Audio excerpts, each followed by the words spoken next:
Bismillahirrahmanirrahim. In the name of Allah, the most merciful, the most compassionate. All praise be to Allah. Peace and blessings be upon the Prophet Muhammad and all the prophets from Adam to him. Peace be upon them. Mawlana Muhammad Jalaluddin Rumi has been admired and hailed throughout the centuries across the globe. As one of the greatest spiritual masters of Islamic civilization, he left a very influential, far-reaching impact or legacy on thinkers, scholars, poets, mystics of both Islamic and Western civilizations. Just a few examples to show his profound impact, for example, in the world.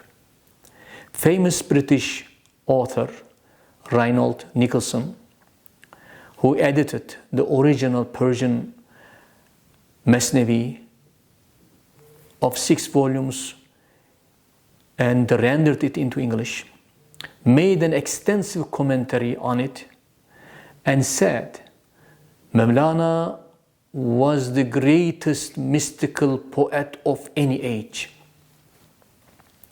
Again, Mahatma Gandhi used to frequently utter Mawlana's couplets when he was appealing to his people for his cause.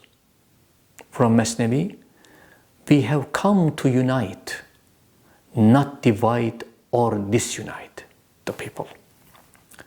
Western philosophers such as Hegel, Emerson, Goethe and others, all were deeply influenced by the teachings of Mawlana Muhammad. Again, Allama Muhammad Iqbal, the famous Muslim thinker and poet from Pakistan, was profoundly influenced by Mawlana. Mawlana literally served for him as a master, though they lived far apart, centuries. Throughout his works, Iqbal referred to him as his remote master. In most difficult times, as he declares, he would consult with the Masnavi and visualize the image of Mawlana and asking him the question and expect the answer from the Masnavi as if Mawlana is speaking to him. And he said about Mawlana, in the very chest of Mawlana is hidden the light of the glorious Quran. In the very heart of Mawlana Rumi is concealed, hidden, the luminosity of the noble Quran. As Muhammad Iqbal has very rightly declared, Mawlana Rumi represented to us from the depth of his God-living heart spiritual gems of the Quran. Through his beautiful Persians and also sometimes Arabic lyrics. His attachment to the Quran and to the Prophet was immeasurably deep and unshakably firm. And he said, I am the slave of the Quran. I am completely attached to the Quran and continue to be a soil and earth under the feet of the chosen Mustafa, Prophet Muhammad, so long as I live, so long as I am alive.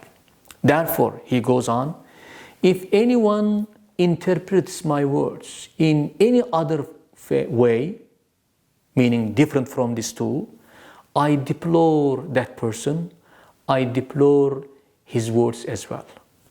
Meaning, I complain about this person and I complain about also his words.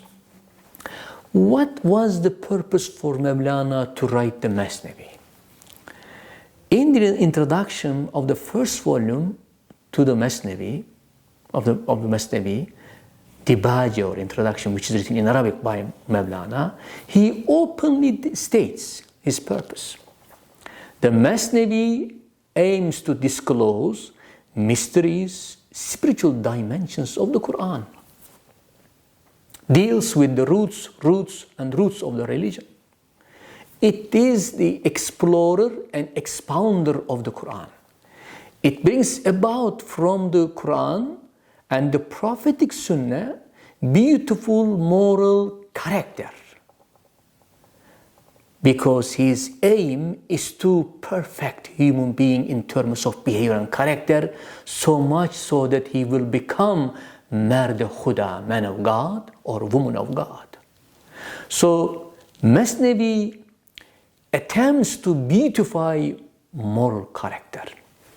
As a matter of fact, the Masnavi, which consists of approximately 27,000 couplets, has been accepted by many spiritual masters in Islamic tradition as a spiritual versified translation or rendition of the Quran in Persian. Masnavi Mevlevi manevi hast Quran der zabani pehlevi. Mevlana''s spiritual Masnavi is nothing less than the meaning of the Quran in the language of Persian. When we look at, for example, one of the most famous commentators on the Masnavi who lived in the 17th century Ottoman, Sheikh Ismail Rusuhi Ankarawi, when he speaks about the Masnavi, what kind of book is this?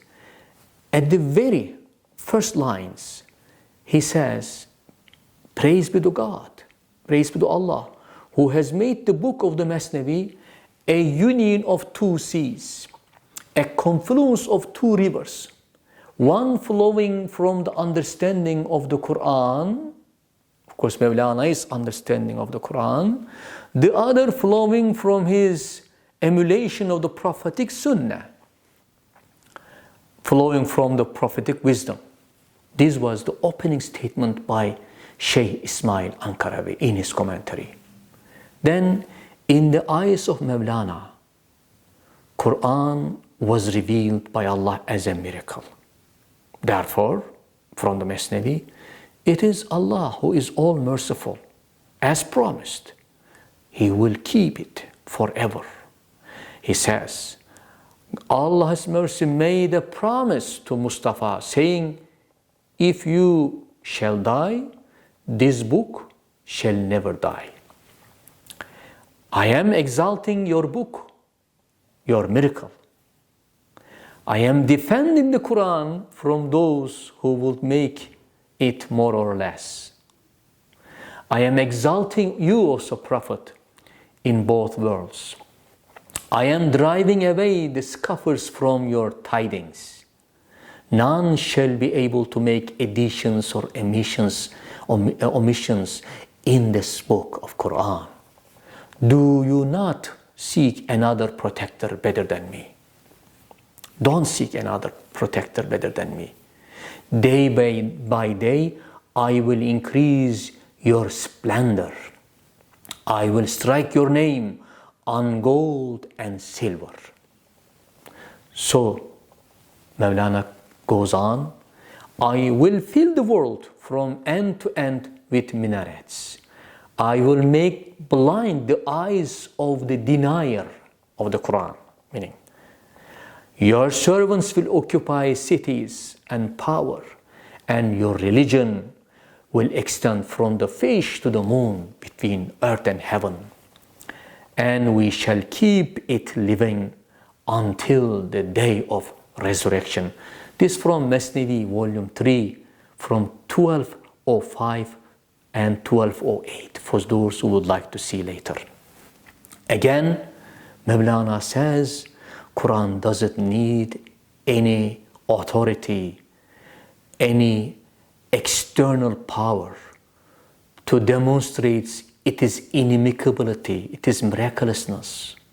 It is just like in the hands of Muhammad, Prophet, as the rod of Moses.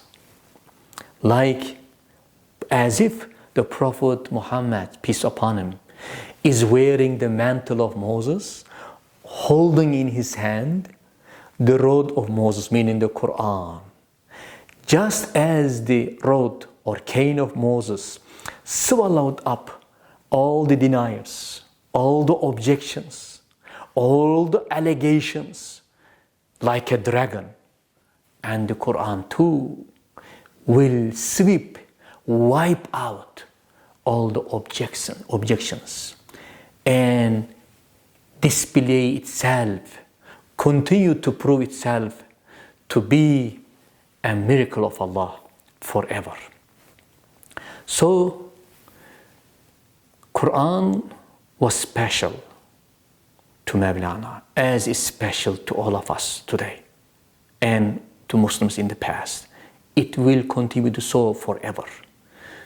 And in this beautiful month of Ramadan, the month of Quran, then, let us continue to benefit from the spirituality of the Quran, from the moral teachings of the Quran, try to improve our conditions.